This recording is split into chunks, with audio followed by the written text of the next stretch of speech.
Assalamualaikum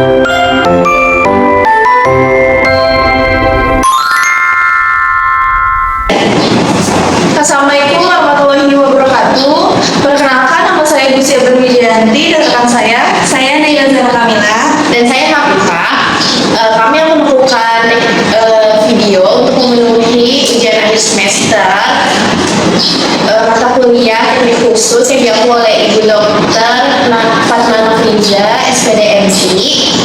Video konseling ini menggunakan teknik khusus yaitu teknik relaksasi. Halo Kak. Apa kabar? Apa kabar? Alhamdulillah baik Kak. Silahkan duduk. Oke, aku di sini ya. Iya, baik. Gimana tadi perjalanannya? Mau masuk ini? Tadi alhamdulillah sih lancar, jalannya juga nggak macet, jadi alhamdulillah sampai. Naik apa tadi ke sini? Aku kesini tadi naik TJ. Diantarin nggak? Kamu kebetulan kesini sendiri. Iya. Sebelum kegiatan nih, kamu pernah mengikuti konseling atau tahu apa itu konseling? Belum sih Kak. Belum, oke.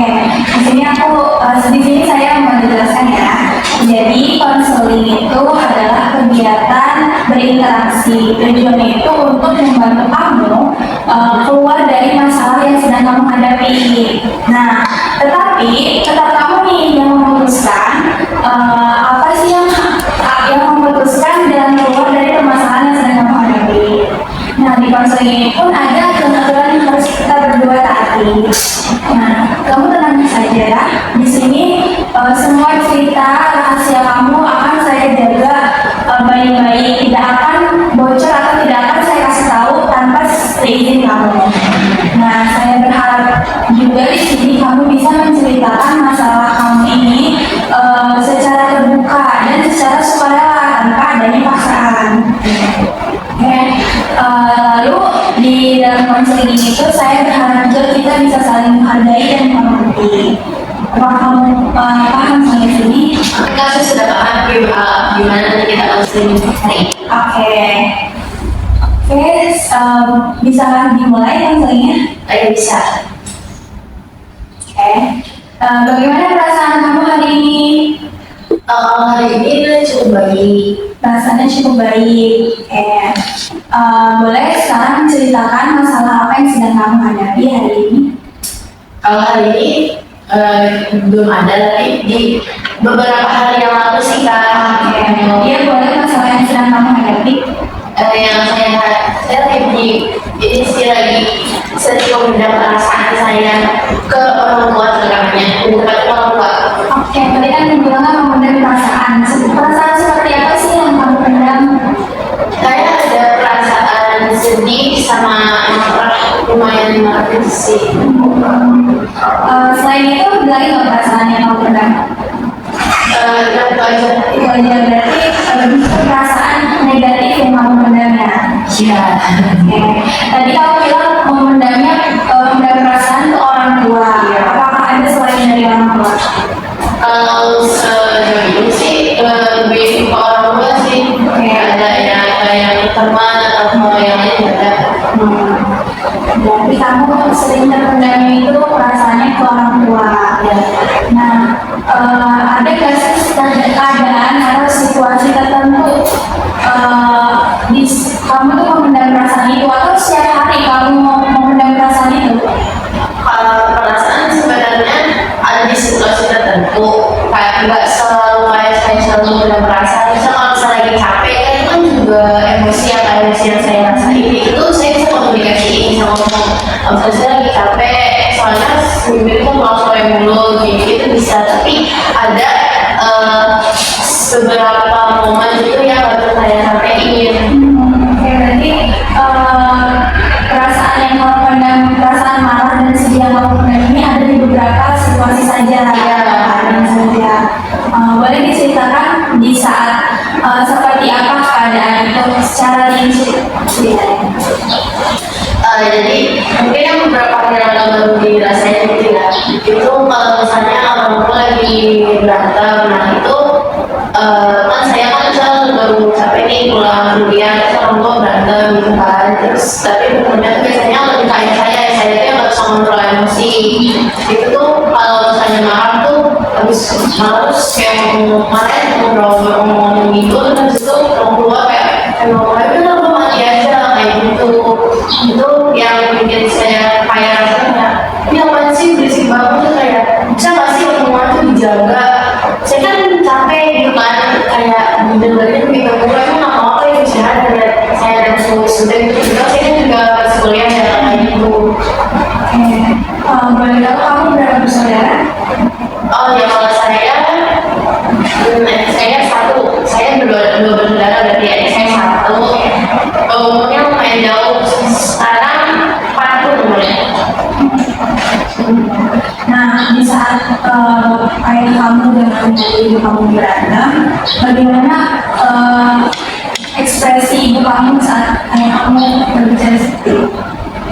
Ibu saya kadang ngomong balik kayak nyautin, tapi maksudnya kayak nyautin kayak apain sih sama nggak gitu, kayak apain sih ngomong gitu mulu kayak gitu, ngomong kayak ibu. Berarti di saat itu kamu juga punya perasaan sedih dan marah kenapa ayah bisa ngomong seperti itu, tapi tidak bisa kamu luapkan. Iya betul. Oke. Apakah ada lagi situasi selain waktu ayah kamu berbicara seperti itu? Situasi kayak gimana? Selain dari situasi itu, Oh maksudnya kamu saya marah. Itu sih yang nggak ada sih yang menjawab Pak. Karena apa namanya, saya kan sebagai anak yang lagi capek, terus habis itu kemudian ayah saya udah tua, udah termasuk udah lanjut usia, yang kayak punya penyakit juga kan, maksudnya sering ngomong-ngomongan untuk penyakit asma. Jadi tuh saya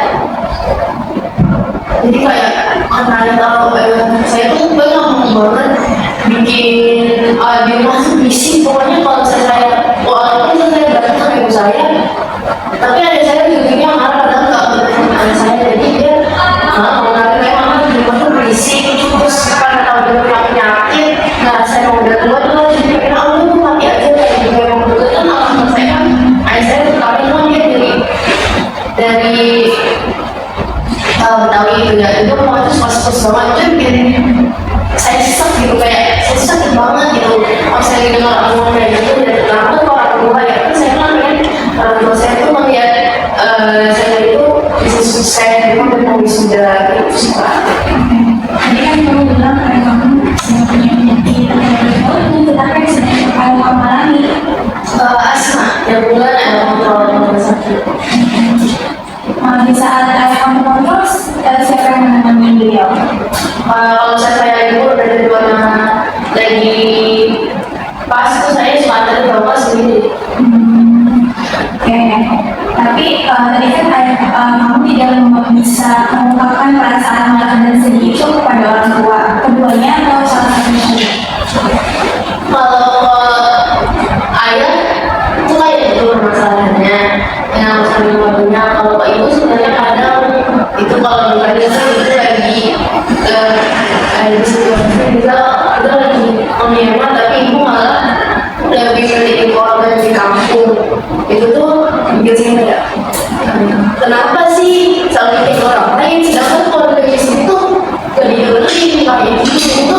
Itu yang bikin saya nggak bisa ngomong kayak gitu. Karena saya cuma menjawab kamu itu nggak ngerti apa-apa, jadi kayak nggak usah ikut campur, itu orang tua itu nanti apa kan juga kalau kita ngerasain kayak gitu yang saya nggak bisa. Yang itu tuh kayak ya kan gue juga nggak mau kayak aku kayak gitu, kan nggak mungkin ya. Jadi itu yang bikin kayak saya tuh yakin kayak semua itu kayak nggak bisa kayak gitu. Oke, nanti tadi setelah saya dengar cerita kamu, di saat kamu tidak bisa mengungkapkan perasaan kamu kepada orang tua, perasaan marah dan sedih, itu ada juga ya kayak gejala-gejala fisik yang kamu alami tadi seperti sesak. Selain itu ada lagi nggak? Ya kalau saya itu cuma kayak gitu ya, biasanya kalau habis di obat kayak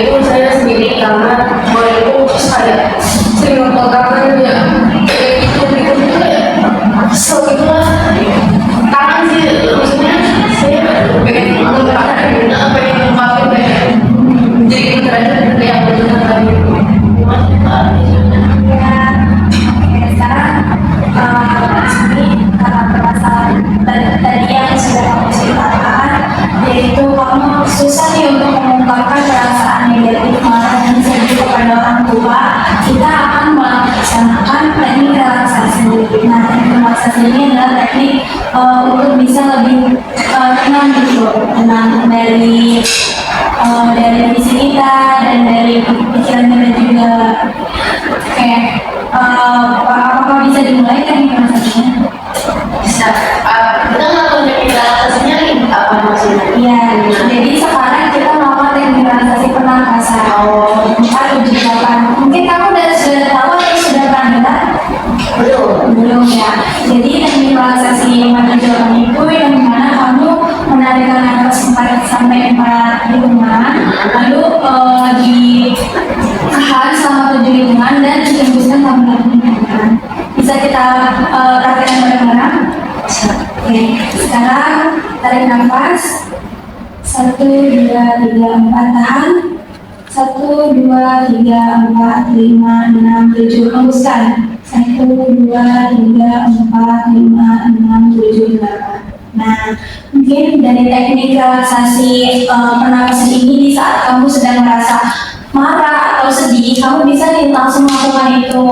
Kayak karena kamu tidak bisa mengungkapkan perasaan kamu kepada orang tua dan itu membuat dada kamu sesak. Nah, kamu bisa menggunakan teknik relaksasi pernapasan yang sangat mudah ini.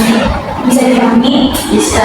Iya sih, saya baru tahu ya teknik itu. Mungkin itu juga gampang juga, tapi kalau saya lagi ngerasain seperti itu, saya mau coba teknik relaksasi ini. Ya, oke.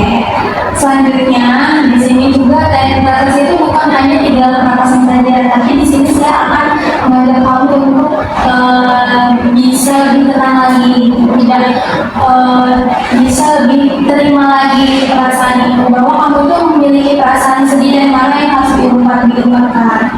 Nah, di sini akan saya setelkan beberapa instrumen. Nah, kamu sekarang duduk dulu yang nyaman. Sudah nyaman? Dulu. Ini kalau Gak apa-apa? oke. Oke, sudah nyaman. Sekarang pejamkan mata kamu.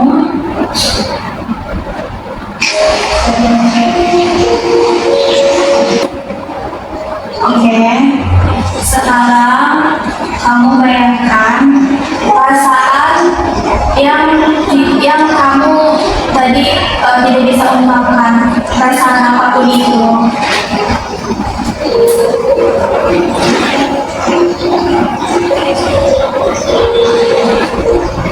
Oke, sekarang perasaan apa yang paling tidak bisa kamu ungkapkan kepada orang tua kamu?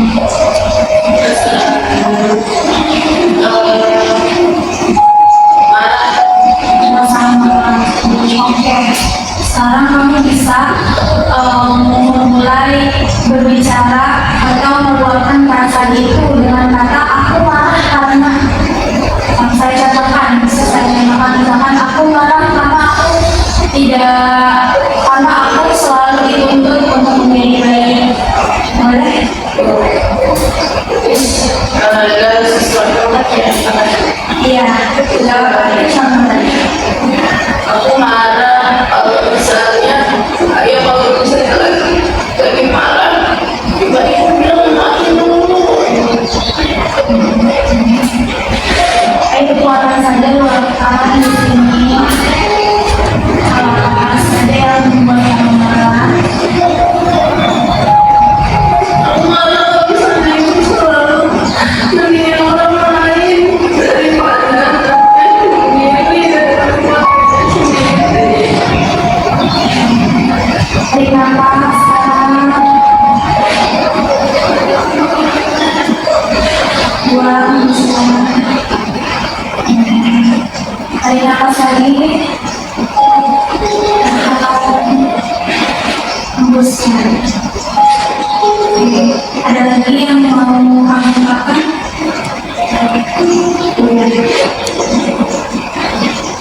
Sudah. Kita tarik nafas lagi. Hembuskan.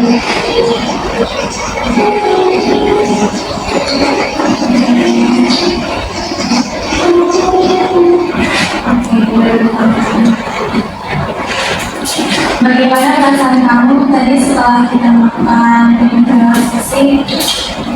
Sejujurnya menurut saya tidak tenang karena saya nggak pernah sama sekali ngomong ini ke siapapun.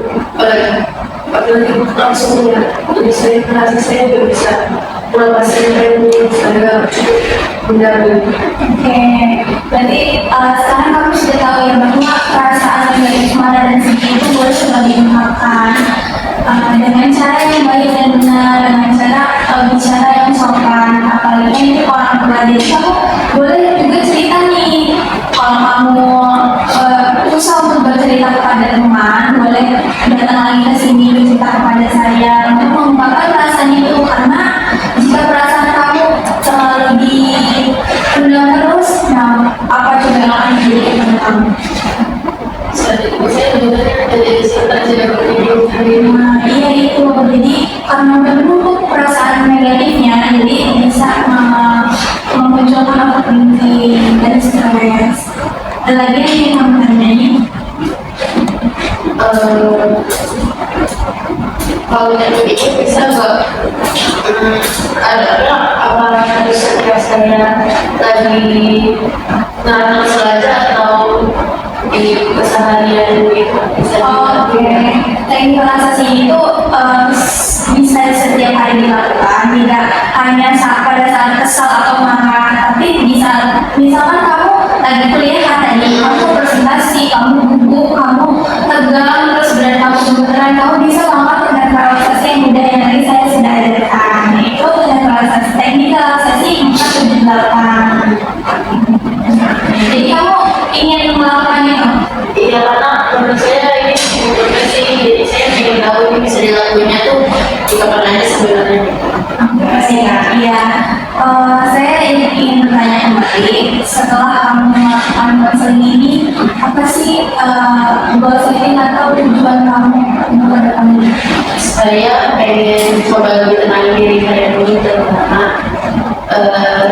mungkin belum kalau saya belum bisa mengungkapkan semua orang tua, saya pengen kalau saya lagi sedih saya pengen nggak sampai dari sensitif. Jadi ya, saya harus coba mencegah dulu yang sampai kayak gitu. Jadi saya mencoba untuk tenangin diri saya terlebih. Oke, baik. Mungkin itu sudah sama bagus ya tadi. Juga kamu bilang setelah saya memberikan lagu instrumen juga kamu bisa mengungkapkannya. Oke. Jika apakah kamu ingin ada sesi selanjutnya atau nanti bisa via WhatsApp sama saya? Ya mungkin kalau misalnya saya itu saya terapi kalau saya pengen lanjut cerita lagi terkait udah saya menerapi teknik ini kan saya bisa menghubungi kakak juga nggak apa-apa ya. Iya, mau banget, boleh nanti kamu WhatsApp ke WhatsApp saya saja ya. Oke, terima kasih Rita. Iya terima kasih kak. Iya, terima kasih karena sudah sukarela dan sudah terbuka juga ingin menceritakan semua